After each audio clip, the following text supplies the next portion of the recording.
আসসালামু আলাইকুম এভরিওয়ান, কেমন আছেন আপনারা সকলেই? মাইক্রোসফট অফিস ওয়ার্ডের আরেকটি ক্লাসের মধ্যে আপনাদের সবাইকে স্বাগত। আজকে আমরা শিখব টেবিল মেনুর টেবিলের কাজ। আশা করব আজকের ক্লাসটি আপনারা সকলে শেষ পর্যন্ত ধৈর্য সহকারে দেখার চেষ্টা করবেন, তাহলে অবশ্যই এই ক্লাস থেকে আপনারা এমএস ওয়ার্ডের আরেকটি কাজ সুন্দরভাবে শিখতে পারবেন। সো মূল ভিডিওতে যাওয়ার পূর্বে আপনাদের সকলের কাছে রিকোয়েস্ট, যারা এখনো এসকে কম্পিউটার টেক ইউটিউব চ্যানেলটি সাবস্ক্রাইব করেন নাই এবং এসকে কম্পিউটার টেক এই ফেসবুক পেজটিও ফলো দেন নাই, অবশ্যই ইউটিউব চ্যানেলটি সাবস্ক্রাইব করে রাখবেন এবং পেজটি ফলো দিয়ে রাখবেন। সো চলুন শুরু করা যাক। স্বাগতম সবাইকে মাইক্রোসফট অফিস ওয়ার্ডের আরেকটি ক্লাসের মধ্যে। ইনসার্ট মেনুর টেবিল। মাইক্রোসফট অফিস ওয়ার্ডের এই টেবিলের কাজ সব থেকে বেশি গুরুত্বপূর্ণ। একটা অফিসিয়াল কাজ করতে গেলে টেবিলের কাজের কোনো কি বলবো যে গুরুত্বর যে কি পরিমাণ গুরুত্ব তা বলে বোঝানো সম্ভব না। একটা অফিসিয়াল কাজ করতে গেলে যখন আপনি ফেস করবেন তখন দেখবেন বিভিন্ন কাজের ক্ষেত্রে টেবিলের এটা লাগতেছে, ওইটা লাগতেছে, ওইটা লাগতেছে, টেবিলের বিভিন্ন কাজ লাগতেছে। সো আমি কিভাবে টেবিল তৈরি করতে সেটা দেখেন। এই যে টেবিলে যাবেন, তার আগে আপনি পেজে ক্লিক করবেন কোথায় আপনার টেবিলটা বসবে। তারপর হচ্ছে টেবিল মেনুতে যাবেন, তারপর এখানে কয়টা কলাম এবং কয়টা রো আর্ট করবেন। জাস্ট এখানে মাউসটা নিবেন, তারপর দেখবেন যে আপনার এখানে এই যে টেবিলটা শো করতেছে কয়টা কলাম দরকার, কয়টা রো। এখন অনেকে বলবেন যে কলাম কোনটা এবং রো কোনটা। কলাম হচ্ছে এই যে এখানে উপর থেকে নিচে যে ঘরগুলো হয় সেগুলো হচ্ছে কলাম। এই যে আমি যদি বুঝাই দেখেন, এই যে উপর থেকে নিচে যে ঘরগুলো হয় এগুলো হচ্ছে কলাম, আর বা থেকে ডান দিকে যে ঘরগুলো হয় সেটা হচ্ছে রো। সো এই কলাম রো কয়টা সেটা। দেন টেবিলে যাবেন, এইভাবে গেলে আপনার কলাম হবে, এইভাবে গেলে রো হবে। সো আপনি এভাবে পারতেছেন না, ইনসার্ট টেবিলে চলে যাবেন। ইনসার্ট টেবিলে গেলে যে আপনার ঘর আসছে নাম্বার অফ কলাম, কয়টা কলাম আপনি চাচ্ছেন, মানে আপনার কাজের পরিপ্রেক্ষিতে কলাম কয়টা প্রয়োজন।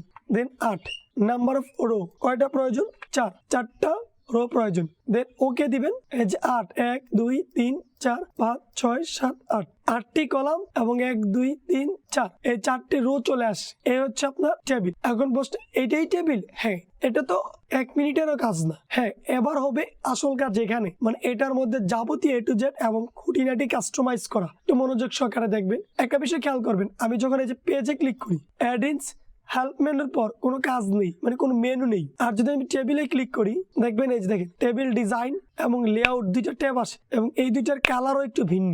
আমি বাইরে ক্লিক করি, হেল্পের পর কিছুই আসে না। আমি যখন টেবিল মেনুতে ক্লিক করি দেখেন এই যে দুইটা ট্যাব আসে, লেআউট এবং টেবিল ডিজাইন। আপনাকে বুঝতে হবে এই টেবিলের যাবতীয় কাজের জন্য আরো দুইটা মেনু তৈরি হয়ে গেল, সেটা হচ্ছে টেবিল ডিজাইন এবং লেআউট। এই দুইটার মধ্যে টেবিলের অনেক কাজ আছে। সো আমরা কোন মেনুটা আগে শিখবো? ইনসার্টের এই টেবিলের কিন্তু আর কোনো কাজ নেই, জাস্ট আপনি টেবিল ক্রিয়েট করছেন, এতটুকুই কাজ শেষ। বাকি কাজ আসবে আপনার এই মেনুতে, টেবিল ডিজাইনে এবং লেআউটে। তার আগে এই টেবিল ডিজাইনটা আপনাকে আগে শিখতে হবে। সো এটা শিখার আগে এবার আপনি মাউস দিয়ে কিছু কাজ শিখেন। যেমন এটা আপনার একটা টেবিল, প্রথমত এই টেবিলটাকে পুরাটা নির্বাচন করতে হলে এই প্লাস ট্যাবে ক্লিক করবেন, পুরো টেবিল নির্বাচন হয়ে যাবে। প্লাস ট্যাবে ক্লিক করলে পুরো টেবিল নির্বাচন। দেন হোমে গিয়ে আপনি আপনার মতো করে নাম, তারপর এখান থেকে ফ্রন্টের সাইজ একবারে দিয়ে নিতে পারেন। যদি এখান থেকে ফ্রন্ট সাইজ এবং নাম দিয়ে নেন তাহলে প্রতিটাতে গিয়ে আপনার আর এই সমস্যায় পড়তে হবে না। আমরা কি করি, যে প্রথমটায় ক্লিক করি, নাম দেই। যেমন আমরা এই যে লিবির দিলাম, তারপর এখানে 16 দিলাম, তারপর একটা বাক্য লিখি, সিরিয়াল নাম্বার। লিখার পর যখন আমরা কিবোর্ড থেকে ট্যাব প্রেস করি, এখানে গিয়ে দেখুন আমরা নেম লিখি, তখন এটার সাথে এটা মিলে না, এটা হয়ে যায় টাইমস নিউ রোমান এবং ফ্রন্ট সাইজ 14।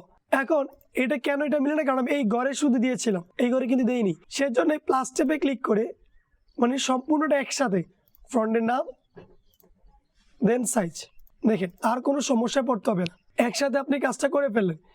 তারপর হচ্ছে এই যে কাজটা করলেন, এই কাজটা যদি আপনার বাঁদিকে প্রচুর জায়গা থাকে, এই যে মাউসটার দিকে আমি একটু জুম করি, এটা হচ্ছে মাউস।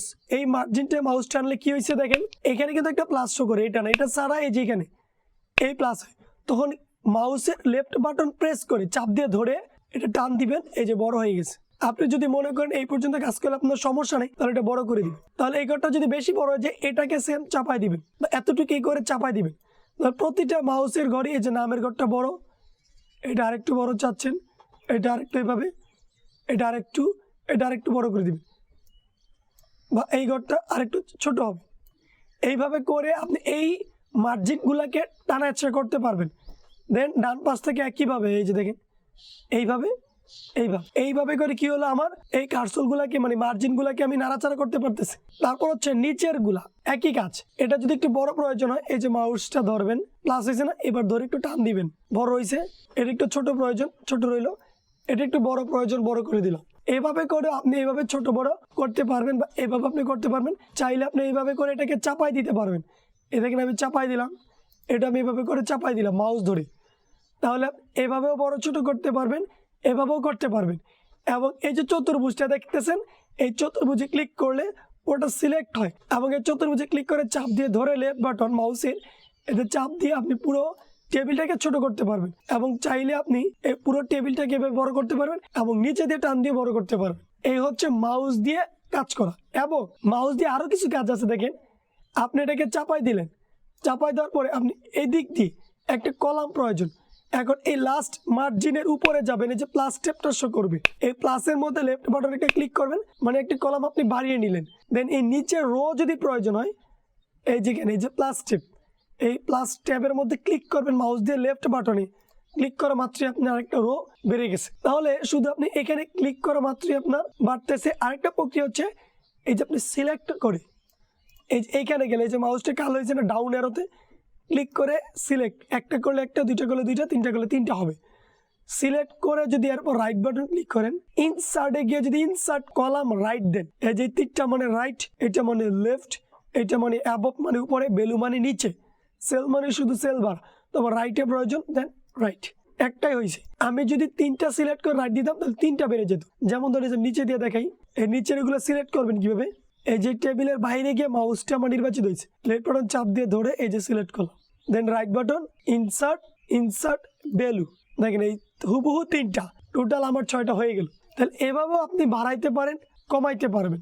দেন আপনার প্রয়োজন নাই যে সিলেক্ট করি, এর মধ্যে রাইট বাটন ক্লিক পাবেন, তারপরে যে ডিলেট রো, আমি কিন্তু ডিলেট করতে পারছি। আপনি কলামটা করবেন সিলেক্ট, রাইট বাটন ক্লিক, দেন এখানে ডিলেট কলামস, আপনি ডিলেট করে ফেলছেন।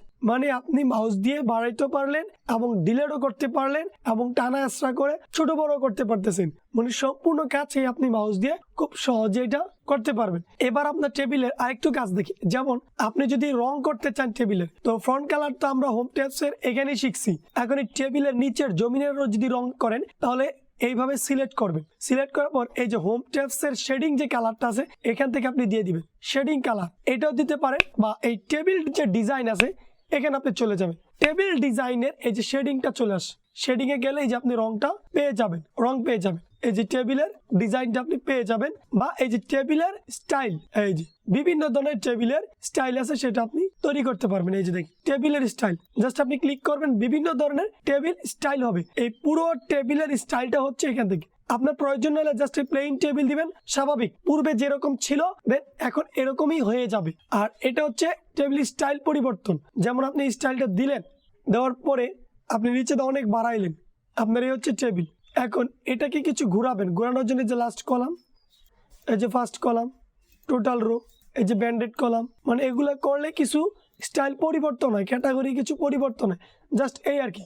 এখন অনেকের যদি এভাবে পছন্দ না হয় তাহলে এখান থেকে যে প্লেন টেবিল দিয়ে আপনার ইচ্ছা মতো যদি রং করতে চান তাহলে এই শেডিং কালার দিয়ে আপনার মন মতো করে আপনি টেবিলের যে কোনো সেলের কলাম কিংবা রোয়ের রং করে নিতে পারবেন। এখানে টেবিলের আরেকটা মজার কাজ হচ্ছে, দেখেন আপনি এই যে শেডিং দিছেন, এখান থেকে যদি আপনার এই প্রথমটা ডাবল রো প্রয়োজন হয় এই পেন কালারের সাহায্যে দিবেন। এই যে বর্ডার পেইন্টারটা সিলেক্ট করে তার আগে পেনের কালারটা নির্বাচন করে নেবেন, দেন এইটার উপরেই আপনি বর্ডারটা প্রেস করবেন, হয়ে গেছে। আপনি যদি মনে করেন যে না আপনার পেন কালার ব্ল্যাক প্রয়োজন এবং এখান থেকে আপনার মার্জিন ডাবল প্রয়োজন, তাহলে এই যে বর্ডার পেইন্টার দিয়ে আপনি টান দিবেন, দেখবেন আপনার ডাবল হয়ে যাবে। এখান থেকে বিভিন্ন স্টাইলের আছে এবং বিভিন্ন রং আছে। যদি আপনার বর্ডার পেইন্টার প্রয়োজন হয়, প্রয়োজন না হলে জাস্ট শেষ। আর যদি এটা আমি ডাবল দিয়ে ফেলছি, এখন সিঙ্গেল প্রয়োজন, তাহলে আপনি যে সিঙ্গেল নিবেন, এখান থেকে নেওয়ার পর পেন কালারটা দেখবেন ব্ল্যাক আছে কিনা, থাকার পর এখান থেকে বর্ডার পেইন্টার নিয়ে জাস্ট এটার উপর দা প্রেস করবেন, আপনার সিঙ্গেল হয়ে যাবে। এই টেবিল মেনু, টেবিল ডিজাইন থেকে আজকে এবং মাউস দিয়ে টেবিলের খুঁটিনাটি যে কাজগুলো আছে আজকের ক্লাসগুলোতে আমরা শুধু এতটুকু শিখবো।